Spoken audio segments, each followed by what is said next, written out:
Kaya tumaya na tayo. Itodo na nato. It's now or never. It's do or die. Tomorrow, October 12, dito sa Raha Sulaiman, pamuntang Forbes Park. Walang uuwi. Si Amor Patrio. Ako po ay nanggaling pa sa Cebu at ilang weeks na po ako nandito sa Maynila. 1 month? Fuck. 1 month na ba?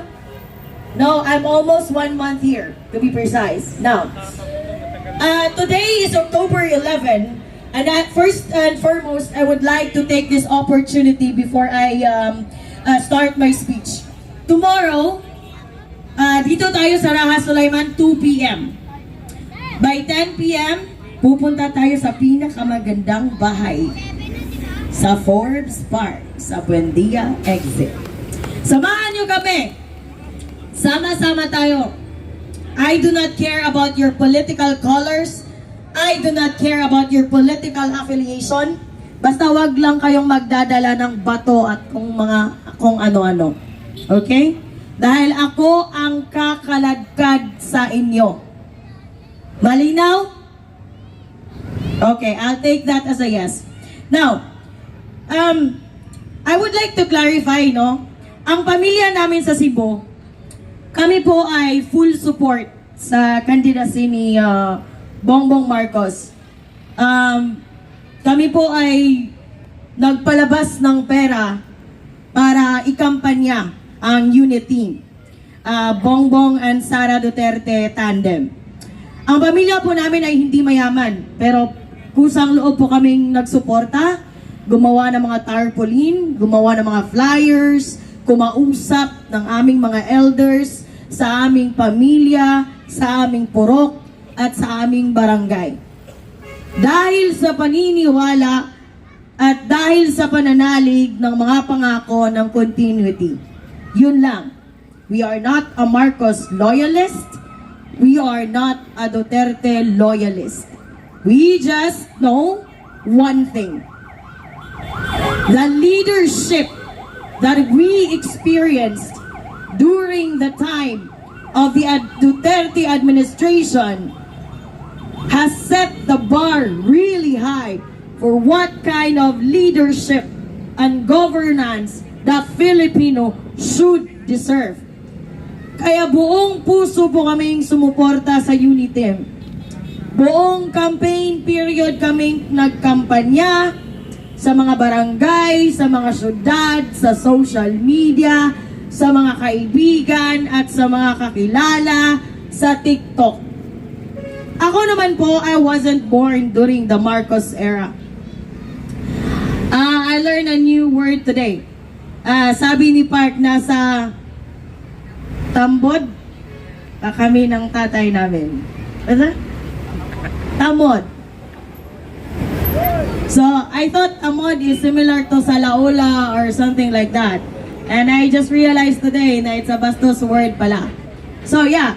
During the Marcos era, nasa tamod pa kami ng tatay namin. Yes, we do have history.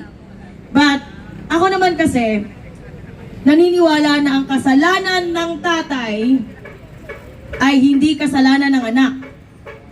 Pero si Marcos, isa lang ang napatunayan niya. Kasalanan ng tatay, kasalanan din ng anak. Kung magnanakaw ang tatay, mas magnanakaw pala ang anak.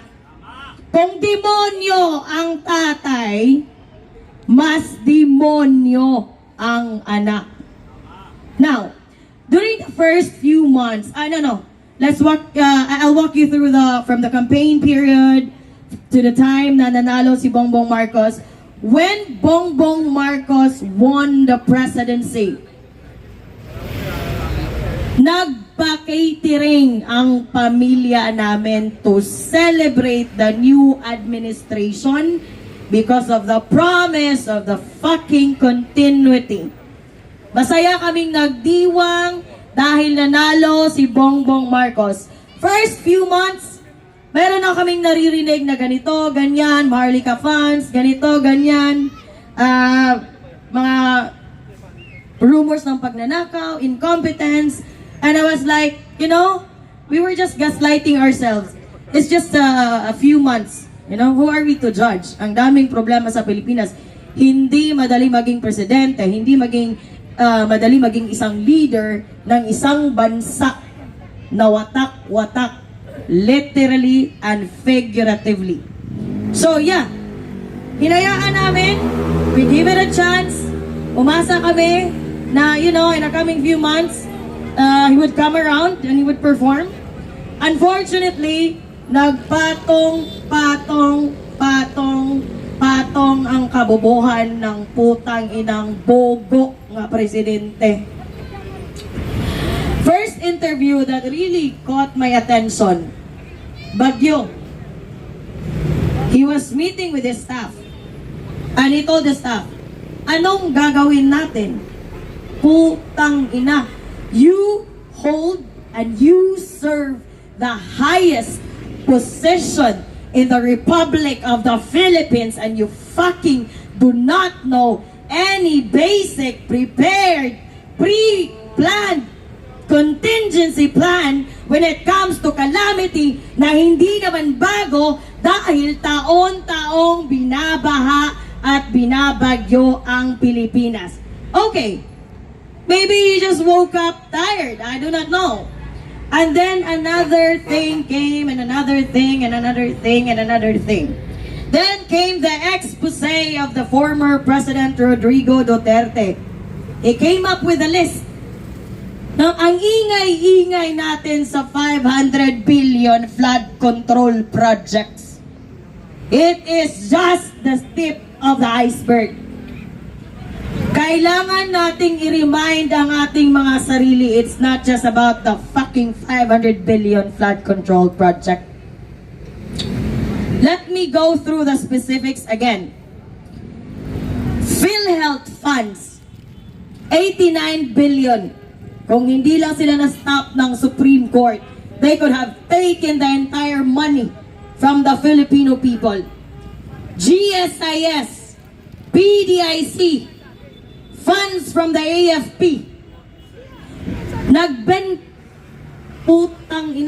Nagbenta pa ng mga gold reserve. Alam nyo ba ang normal na ginagawa ng ibang bansa? They are stocking and they are hoarding gold reserves. Kasi, for one reason, one very important reason, that will be your backup for your country's currency. Yan ang backup ng pera, ng value ng pera ng bansa nyo. Pero itong putang inang si Marcos, bininta. Nakaw dito, nakaw doon, nakaw again, nakaw today, nakaw tomorrow. Wala nang ibang ginawa. Magnakaw, mag-drug addict, magnakaw, mag-drug addict, magnakaw. Ngayon, kung wala tayong gagawin, hindi lang ang bukas nyo ang mananakaw, pati ang mga pangarap nyo, pati ang bukas ng mga magiging apo nyo, at pati ang magiging buhay ng mga anak nyo. And worst case scenario, maging ang ating mga buhay kapag tayo ay naging pangalawang Ukraine. Kaya tumaya na tayo. Itodo na nato. It's now or never. It's do or die. Tomorrow, October 12, dito sa Raha Sulaiman, papuntang Forbes Park, walang uuwi hanggat walang bumabagsak. Bumababa pala. Thank you. Okay, maraming salamat po.